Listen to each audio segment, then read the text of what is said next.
ഗൾഫിലെ ഏറ്റവും വലിയ സൗജന്യ മെഡിക്കൽ ക്യാമ്പാണ് ഇന്ന് ദോഹയിൽ നടന്നത്.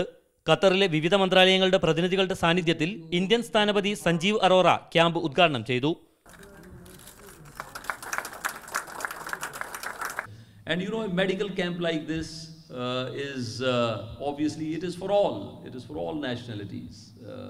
150 ഡോക്ടർമാർക്കും 175 പാരാമെഡിക്കൽ ജീവനക്കാർക്കും പുറമെ 1000-ഓളം വളണ്ടിയർമാരും മെഡിക്കൽ ക്യാമ്പിൽ സേവനമനുഷ്ഠിച്ചു. വിവിധ ലേബർ ക്യാമ്പുകളിൽ നിന്നും മറ്റും നേരത്തെ രജിസ്റ്റർ ചെയ്ത 5000 പേരാണ് ക്യാമ്പിൽ പരിശോധനയ്ക്കെത്തിയത്. ഹമദ് മെഡിക്കൽ കോർപ്പറേഷന്റെയും പ്രൈമറി ഹെൽത്ത് കെയർ കോർപ്പറേഷന്റെയും രക്ഷാധികാരത്തിൽ നടന്ന ക്യാമ്പ് സലത്ത ജദീദിലെ Tariq bin Ziyad boys secondary സ്കൂളിനെ അക്ഷരാർത്ഥത്തിൽ ഒരു ആശുപത്രിയാക്കി മാറ്റുകയായിരുന്നു. ക്യാമ്പിന്റെ ഭാഗമായി നടന്ന പ്രദർശനങ്ങൾക്ക് ഖത്തറിലെ 6 ഇന്ത്യൻ സ്കൂളുകളിൽ നിന്നുള്ള വിദ്യാർത്ഥികൾ നേതൃത്വം നൽകി. ആരോഗ്യ ബോധവൽക്കരണാർത്ഥം ഖത്തർ സിവിൽ ഡിഫൻസ് വിഭാഗം, ടെലികോം സേവനദാതാക്കളായ Ooredoo, students India youth forum, CIGI, friends cultural centre തുടങ്ങിയവയുടെ പവലിയനുകളും ഒരുക്കിയിരുന്നു. Mujeebur Rahman, media 1, Doha.